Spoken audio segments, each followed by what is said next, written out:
Welcome to Hard Report Rewind. Of course, legendary death guitarist and Massacre guitarist, Mr. Rick Rozz. How you going? Doing good, Tony. How about yourself? Yeah, I'm really good. Other than the weather here today, which has completely done a backflip on what it was yesterday. It's around, it's extremely humid with thunder and lightning. But you'd be used to that for living in Florida, wouldn't you? Yeah, it's been raining the past like 3 days. Not like pouring, but it's like steady and really gloomy. And yeah, it's been cool, like the high 50s, low 60s. But yeah, it's different for Florida, but it's okay. Yeah, cool. Now, I guess the internet's been a buzz of late, or over the last couple of days anyway, since early this week. Would you like to? The cat's out of the bag, and it's all over the place at the moment. But would you like to give us a little bit of a rundown on Left to Die and how that all come about? It was really a coincidental factor. I had done an interview with Ralph Vera over at the Almost Human channel, and he had brought that up, and that was his favorite record, and this and that and the other. And also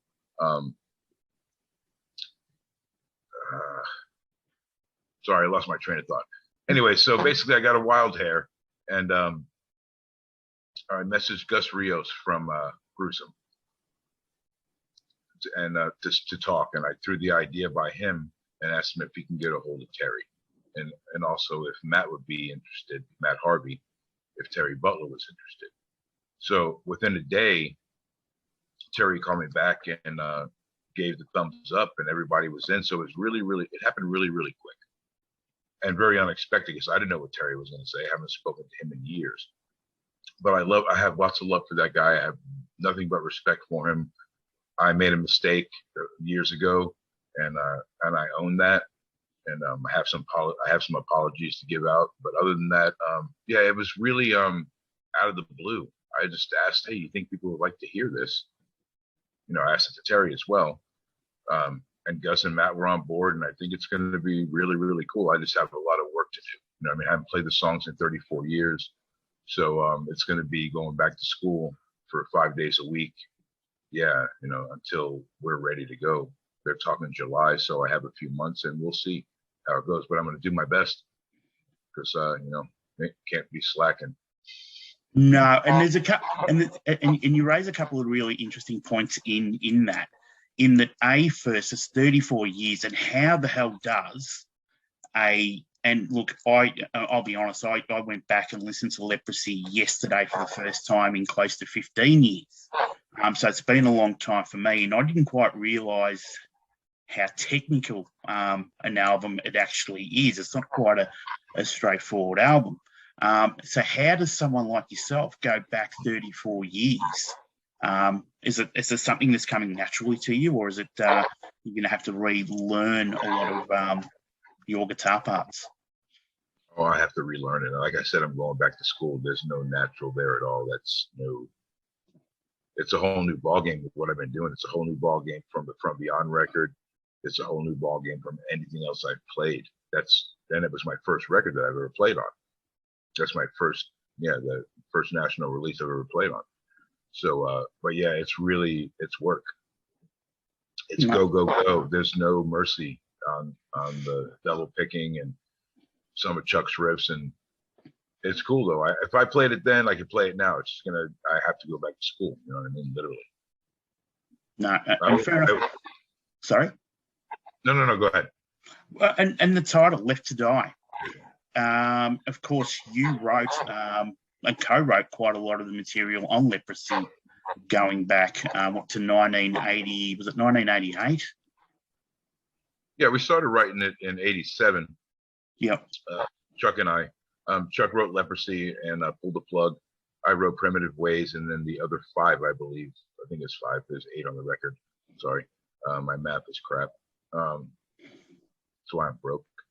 But sorry. No, you're right. And we co-wrote the other 5 together. And why did you choose Left to Die as the as the I guess the band name for the Leprosy playthrough?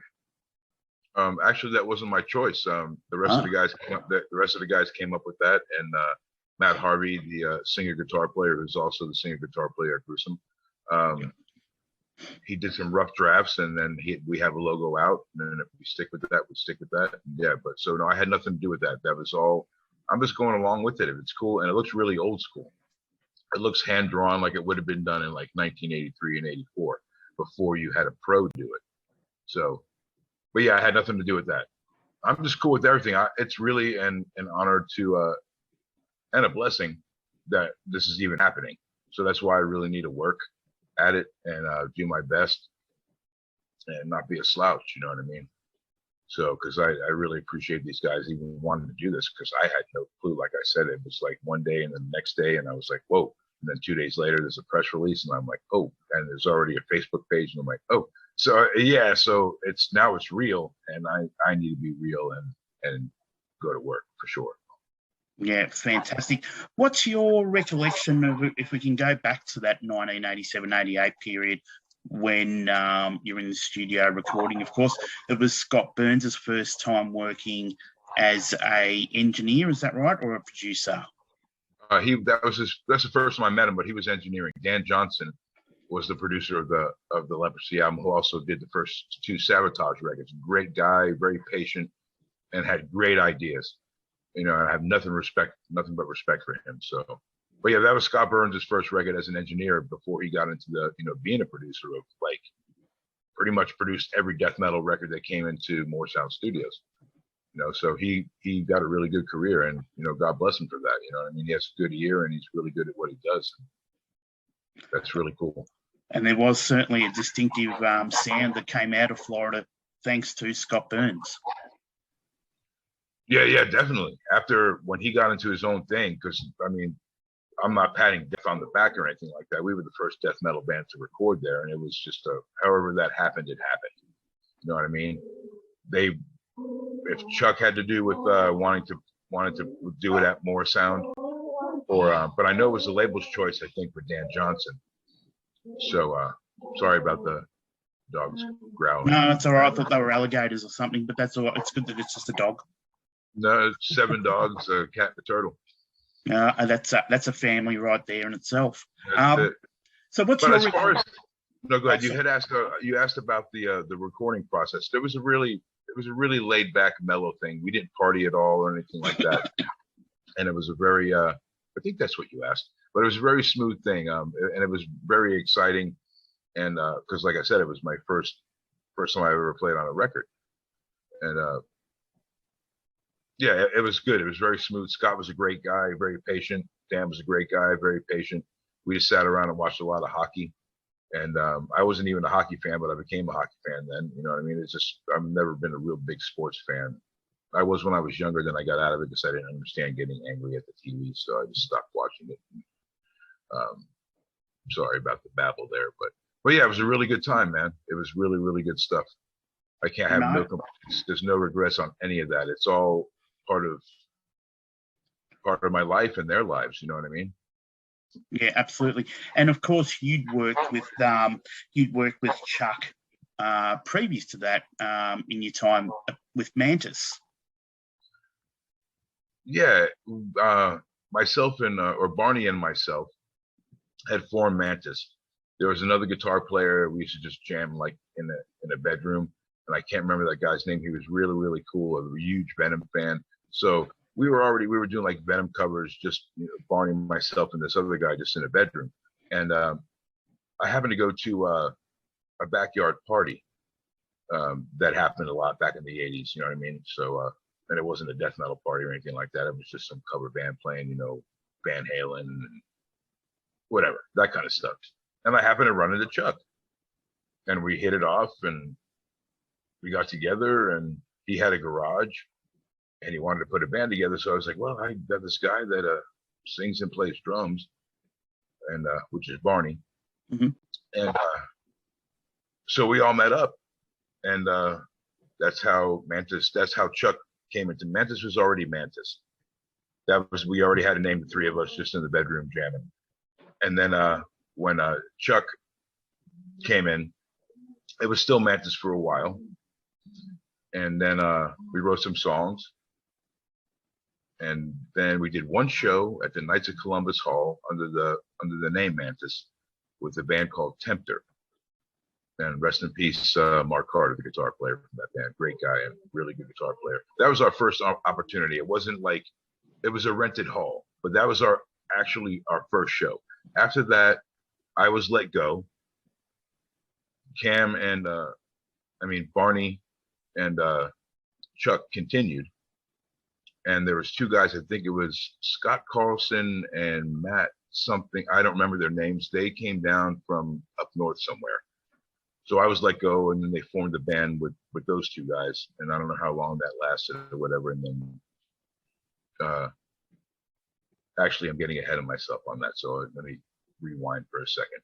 After I was let go, 2 weeks later, we reformed, and Chuck changed the name of the band to Death. That was his suggestion, and we all went along with it. And Barney originally did the Death logo. That's his original idea. He did that on a big bed sheet with a bunch of Sharpie markers, man. That guy, I give him credit for that. He was a trooper on that. And whoever has that, it's pretty cool. And yeah, so that lasted a little while, and then Chuck moved to San Francisco, or Matt and them came down. I was let go again. Chuck moved to San Francisco and did I'm sorry, I'm all over the place. And then he went and did the record with Chris Reifert, did the Scream Bloody Gore record with Chris. So I'll stop in case I'm stepping on your questions, because I'm kind of like. Keep going. No, it's fantastic. Okay, so, all right, so basically he moved to San Francisco and did the Scream Bloody Gore with Chris Reifert, and then eventually moved back to Florida. Oh, I forgot, he went to Canada first and played with Sacrifice before he went to Frisco. Then he went to Frisco, did the Scream Bloody Gore record, and moved back to Florida. I think Chris came down for a while, but wasn't willing to relocate because I believe he was like 16 or 17, still in high school and still living at home, and didn't want to make the big move, which, that's a pretty big move at that age, especially when, there's no guarantees for anything. But so as that was happening, when Chuck came back to Florida, Bill, Terry, and myself and Barney were still had the Massacre thing going. And we went and did a show. We were supposed to open a show for Overkill and Megadeth at the Tampa Bay Armory. So we show up with all our gear, and then we find out they were not playing. So I was a little bummed out. Not angry, screaming or yelling or anything like that, just bummed out. I was like, man, what a waste. And then out of the blue, this guy comes up to me and he's like, hey, Chuck's back in town. I was like, wow, really? And that's all he said. It was around Christmas time, around that time. And I actually showed up at his house the next day, and he was a little shocked and like, hey, didn't say anything. And I was like, hey man, I'm really sorry that I just showed up unannounced. I have something I'd like to share with you, and if you have the time, give me a buzz tomorrow and we'll get together. He called me. I went to his house, told him the situation. He told me his situation. Excuse me. And Bill and Terry had no idea this was going on and needed the Barney. So I kind of left Barney hanging like 100%. So, and I've apologized to him since then, but whatever about that. So I called Bill and Terry and I was like, hey, we're in Death. Are you cool with that? Chuck, and I told them the story. Chuck's back in town, this and that. So, and everybody, I'm sure they were very excited. They were obviously. So then we ended up getting a storage unit at, I can't think of the name of it off the top of my head right now, but out in Tampa. And Chuck and I would drive out there and we learned to screw. It was padlock mini storage. And Chuck and I would drive out there. I don't know how many times a week. I'd be making up numbers if I said or whatever. And we learned the Scream Bloody Gore record. Then we went and did. Then we went and did the Scream Bloody Gore tour. And in a van, no trailer, took all, it was a custom van. It was like an old school Ford custom van back in 87. It was like top of the line kind of custom van. And we took all the tables and everything out that we could take out because we had to put all our gear in there. So, and then we had merchandise in there, and the sound man rode with us, and it was like little cubby holes. We'd be like, hey, you're in here. And yeah, but it was good times, man. It was great. It was really a lot of fun. I think we ended up writing a couple of we're starting to work on some leprosy stuff while we were on tour, like a sound check and stuff like that. We might have even done that at rehearsals, but I don't remember. The main focus was learning Scream Bloody Gore. So we did the tour, came back, wrote the leprosy record, went in and did the leprosy record, did a few tours. I don't think we ever finished the tour, and I'm not going to bash anybody or say anything about, it's been said enough and people know the stories. We didn't finish any of the tours, and but it was still fun. I get to see a lot of countries that I've never seen, and I could never afford to do that. It had nothing to do with money or anything like that. I was just trying to, it was really, really cool, so. And then we came back from the tour, the last leprosy tour, which was the Ultimate Revenge tour with Dark Angel. We came home early from that as well. And then we were supposed to go to Mexico and do something, but I was let go. I went to New Jersey. I didn't bring my guitar. Chuck called me. I was like, no, I don't have my guitar. Or no, I told him, no, I said, yes, I have my guitar. I lied to him. And then he knew I didn't have it because he was talking to the person that I was spending time with. And then Eric Reif, his attorney, rest in peace. No disrespect. I really feel bad that his children don't have a father anymore. And that guy went through a lot of stuff. So, and so I was let go from the band, and I was totally cool with that. You know what I mean? I kind of felt it coming. There was things, and I know Chuck really wasn't keen on all the whammy stuff. He wanted more of a shredder guy, and he had his own vision with the band. You know what I mean? And that's his right. So who am I going to fight with the guy? It's not going to, I'm not going to fight my way back into the band and say, oh, dude, I'll practice now. No. I was just doing my own thing, which I thought was cool. I thought it flowed differently with Chuck's style. You know what I mean? You knew who was doing the solo. You knew this was the lazy freaking whammy guy that, and then this was the guy that wanted to be a musician. You know what I mean? I'm not a musician, man. I'm more of a rhythm guitar player, and I never really wanted to get into the shredding thing because everybody was doing it. And I am lazy. I admit that 100%. But I just want to, at least, I think what I did was in key. And I try to be as tasteful as I can, but it's really hard to be tasteful when it's going a million miles an hour. And there's no way I could have, like I said, I was lazy, play a million mile an hour shredding solo over a million mile an hour riff. I'm like, ugh. So I was lazy about that, but I was trying to be different. I was taking some KK Downing, you know what I mean, whammy stuff, and to Kerry King, to Jeff Hanneman. But I just stayed with it. I didn't, and I do some notes here and there, and I did a little hammer-on part, pull the plug. But I just never wanted to be a shredder guy. So I'm just being honest, man. So I'm lazy, and so I was let go from the band, and that was cool. That happened. I can keep going if you want. No, but of course, when we talk about the whammy stuff, that was forefront in From Beyond. Of course, Massacre's wonderful album. That guitar tone that you've got on From Beyond is absolutely shredding. Sounds like a razor, a chainsaw cutting. I got to thank Colin Richardson for that, the producer of the record. But between the two of us, we came up with a really good tone. It was like what he wanted and what my original thing was, and it came out really, really well. It was a little noisy for me, but it worked. You know what I mean? And a lot of people liked that, and I was like, really? So anyway, so it was cool. I appreciate that. I appreciate it. It's very flattering. Thank you. I appreciate it. And that's okay. You're hard pressed to find a tone as crisp and razor sharp as that these days.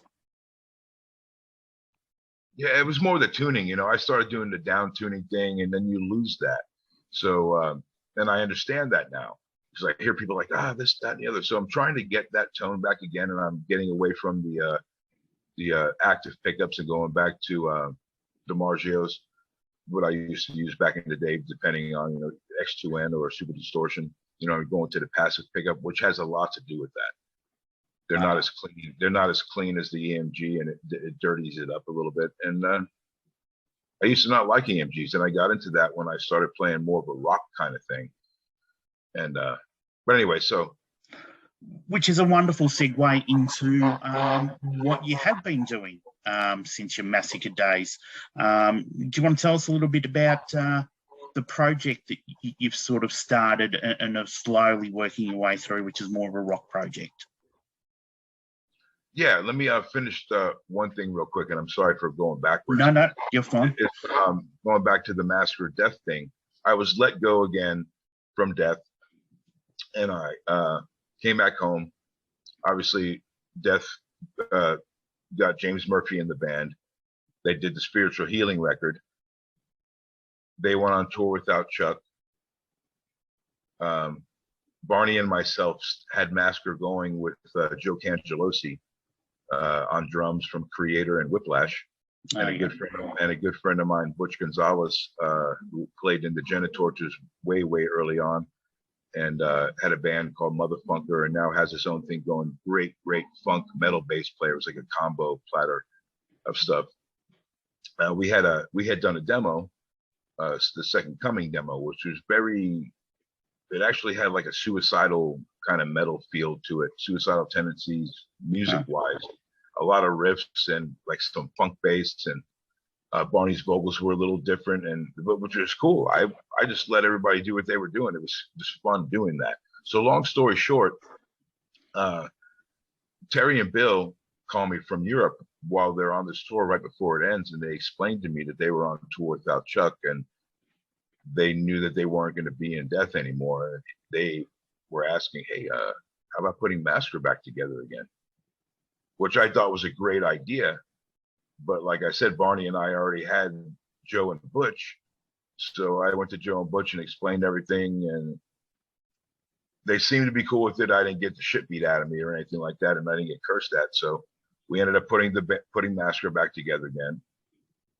And then we went on to record From Beyond, thanks to Digby Pearson, the owner of Earache Records. This is, back in '90, I think he spoke to, Digby Pearson had David Vincent from Morbid Angel call me and ask if we were interested in putting out a Massacre record, because Digby was a big fan of the band. And this is in '90, and the songs were written in '85 and '86. Mm. So we never shopped Massacre, you know what I mean, for a record deal or anything like that. This was a total out of the blue. That's the only reason why From Beyond came out, is because Digby Pearson was a fan of the band, and David Vincent called me. That's the only reason why there was a Massacre record. So what we did, Barney and I, when Terry and Bill came back into the band, we just relearned all those songs and went and recorded them with Colin Richardson, which we had talked about before. So, but there was a little bit, that's how that transition happened with Bill and Terry getting back into the band after the Spiritual Healing record, because they called me and they knew. And it was an odd thing to, like I said, to tell Joey and Butch, but like I said, they seemed to be cool about it, and I wish them all the best in their careers.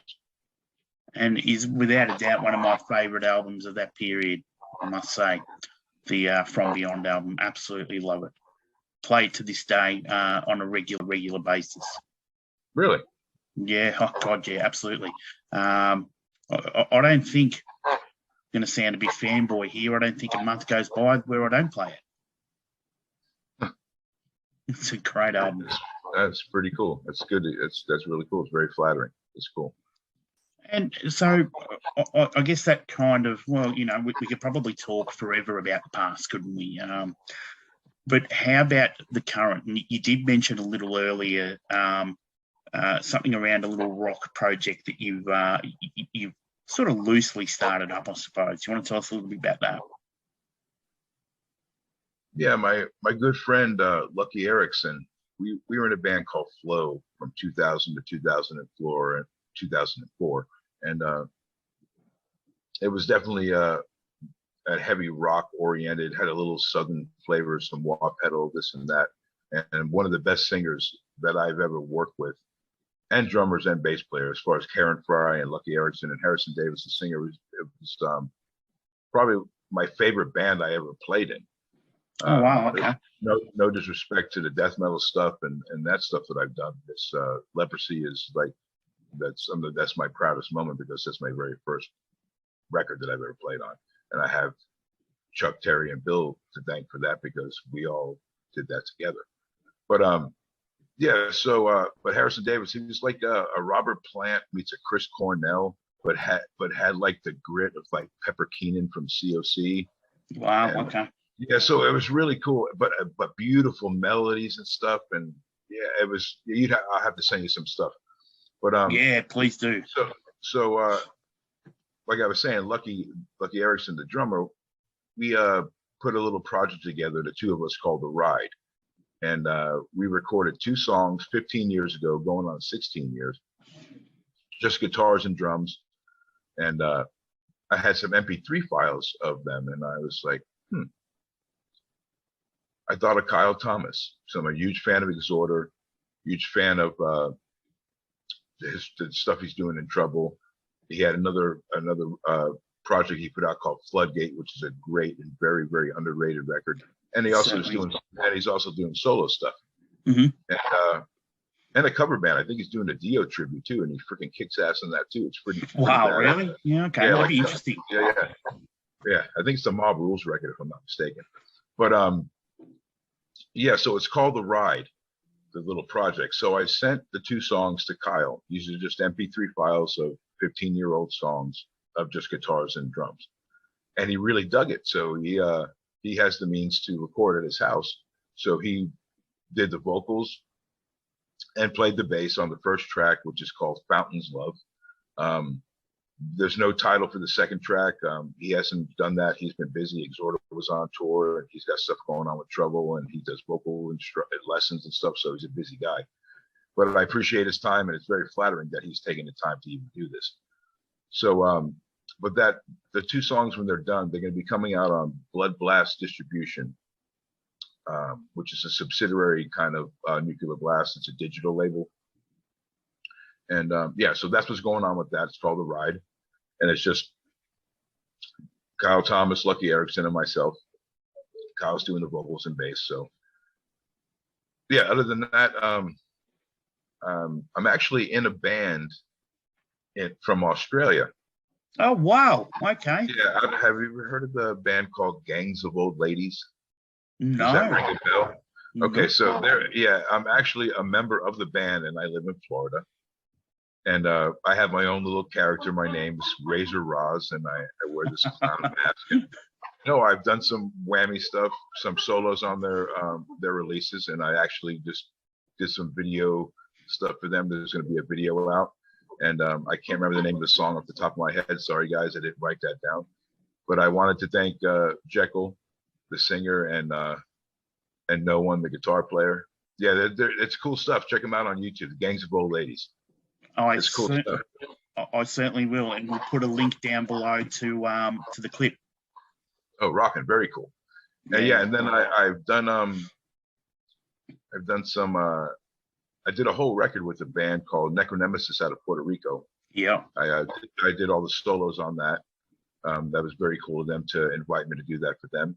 And I did a few solos on Feed the Corpses to the Pigs, their release. Both Necronemesis and Feed the Corpses to the Pigs are both on Horror, Pain, Gore, Death Productions with Mike Giuliano. Mm-hmm. Over there at Relapse Records. He has his really cool metal label there, Horror, Pain, Gore, Death Productions. And then I also did a solo for a band called Symptomy. I think that's how it's pronounced. I'm sorry if I'm pronouncing the name of the band wrong. And another thing, I'd like to give thanks to Rick Cook and the Dawn of N band out of New Hampshire. And a hello to Rick's wife, Nina. Thanks for all your hospitality. It was very cool of them. And also Terry and Mike at the Cannabis Church, where the show took place. They were very, very hospitable. It was a great time, and I just wanted to say thank you to those very, very, very cool people. Also, not to go on, in about a little under 2 weeks, I'm going to be playing the old death track Evil Dead, or actually it was a Mantis track, I believe. Evil Dead with Incantation. Oh wow, that'd be live here in Florida. They're going to be coming out. They're on tour with Nile, and I've been invited to do that with them. So probably, I don't know when this is going to come out. So I don't know if they'll come out before then or whatever. The show might already be over, is what I'm saying. But I just wanted to give a thanks to those guys for the invite. Yeah, so that should be a lot of fun. Scott Pivarnik from False Prophet is playing bass. He's sitting in and playing bass with Incantation. So he also builds guitars for SP Custom Guitars. And yeah, great guy. Very good friend. Fantastic. It sounds like you've got your finger in many different pies and you're going to be a busy man in coming months. Yeah, with the Left to Die thing, that's going to, I'm going to be busy enough learning that, like I said before. I'm going to sit down 5 days a week for a while. Yeah, that needs to be top notch played. Which kind of brings me to, and it was a question I had in the back of my mind earlier. If I was going to go and run let's say I'm going to do an Ironman where I'm going for a 20-kilometre swim, 40-kilometre run, and a 100-kilometre bike ride, there's a level of fitness and training I need to do. And I'm not trying to be a smart ass here or anything, Rick. Seeing that it's been quite a while for you to, I guess, how long has it been since you've been on stage for 45 minutes to an hour and actually played a guitar? Few years. How does someone get to back to that level of fitness, I suppose? Is it fitness, probably, is that the right word I'm looking for? Or that level of stamina to be able to stand and deliver for, an hour and a half, especially something as technical as leprosy. What I was doing before, I was going to say, what I was doing before doesn't hold a hat to this record, to this album. So it's gonna, just the stamina with the playing. As far as standing, I think my legs are good. I don't run around, you know what I mean? I just stand my ground, and I have nothing to prove other than I just want to focus on and play the songs proper. So it's going to take a lot of work. Yeah, a lot of work. When I'm not playing, I'm really just stretching my hands and making believe I'm like playing like some shredding solo until I can't do it anymore, until my hand gets really tired. I learned that from Dimebag, rest in peace. But he would do it on the guitar. He showed me a couple of exercises. I'm like, well, can I just do this? He's like, yeah, dude, anything you could do to make your hand tired, and then keep doing it. Because I don't, I'm not a shredder, so I wasn't learning how to shred. So I just started doing that, and it's actually working. So when I did the Pull the Plug solo for a band, it was kind of odd, the tapping part, because I haven't done that in so long. It took me a couple of tries to warm up, and then finally I really felt like I couldn't do it. I was like, wow, how did I even do this? But then within about 10 or 15 minutes of me just like, and then I got through it. So yeah, like I said, it's going to be a lot of work. There's no stamina right now. I get through just like primitive ways. I don't think I could do that right now. You know what I mean? That's what you're saying before. It's not like riding a bicycle. To me, it's like riding a unicycle that I've never done, because it's 34 years ago, and I haven't played them since then. And all the music in between is nothing compared to this. None of it. Yeah. Not that it's freaking super technical. It's stamina oriented, 100%. Yeah, absolutely. And I guess this question would have never been asked going back 20 years ago. I'm on the other side of 50 now, and a lot of thought needs to be given to anything that is going to be physically exerting. So yeah, it's just the hands, though. You know what I mean? Yeah, I'm absolutely. not saying it's just the hands and the arms, and yeah. So I'm not crying about it. I'll get it. It'll be cool. I'm looking forward to it. Absolutely, and looking forward to seeing some live footage of it. Hopefully, come this summer, American summer, of course, US summer. In closing, Rick, is there anything you'd like to further add? Thanks for the support. Keep your eyes out for the ride, and definitely for Left to Die, it's that's months in the future, but seems like there's a huge buzz, and I have my work cut out, as well as Terry Butler. You know what I mean? He's in inhuman condition, and Obituary is getting ready to go on tour with the Decibel tour, so he's busy, and then you have Matt and Gus have Gruesome going, and everybody's doing their own thing. So I'm the one that has all the time in the world. So if I can't freaking do it, it's pretty lame. So I have a lot of work to do. So those guys they're in so many different things going on and playing right now, and then having to relearn and do this. I have all the time in the world right now, just to, not that I'm a rich man. I'm just on unemployment, which doesn't exist anymore. And I just have time, and yeah. Why not? I have to use my time wisely with this. Maybe we'll touch base with you again in a couple of months' time and see how things are progressing. How does that sound? No, that sounds really good, because we're supposed to get together at some time after everybody's tours and stuff are done, and get together and do some sort of like live video to show that this is real. So, and then after the fact, we'll probably do some warm-up shows, but I'm not going to get ahead of myself, but I'm pretty sure that we're going to definitely do some kind of video to show that we're all in the same room and that it's really happening. So, but we'll see, you know what I mean? But I'm pretty sure that'll happen. But Tony, I really appreciate it, man. I know we chatted yesterday, and I asked you a couple of favors, and you were cool with like getting back with me, and I thank you for that, for your time. I really appreciate it. Rick Rozz, it has been a pleasure. Thank you so much for your time. No, thank you very much. Gangs of Old Ladies, The Ride, and Left to Die. Keep your eyes and ears open, and it should be fun, God willing. You know what I mean? Fantastic. Thank you for your time. Blessings to you and your family, Tony. Thank you.